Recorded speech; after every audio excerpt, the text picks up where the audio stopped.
High সবাইকে, নমস্কার। আমি বৃষ্টি। তো আমাকে অনেক দিন ধরে অনেকেই বলেছে যে ভয়েস দিয়ে ভিডিও করার জন্য। তো আজকের ভিডিওটা আমি ভয়েস দিয়েই করলাম। তো আজকে টপিকটা হচ্ছে খোঁপার কাটা। ছোটোবেলা থেকেই আমার লম্বা চুলের ভীষণ শখ ছিল, আর এই খোঁপার কাটা দেখতাম মাকে পরতে। তাই তো আরও ভীষণ ইচ্ছা হতো পড়ার।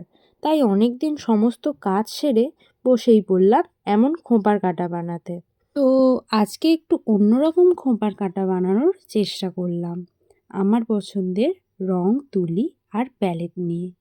এখানে আমি আগে থেকেই মোল্ডেড ক্লে দিয়ে স্ট্রাকচারটা বানিয়ে রেখেছিলাম। তারপরেই এই রং করতে বসলাম। তারপর নিজের ইচ্ছা মতো রং দিয়ে আমার প্যালেট সাজালাম। প্রথমে নীল, লাল, সাদা, হলুদ, আকাশি, কমলা নিজের ইচ্ছা মতো রং দিলাম। এদিকে দেখো, তোমাদের সাথে কথা বলতে বলতে কাজটাও কমপ্লিট হয়ে গেছে। জানিও কেমন হয়েছে। বাই।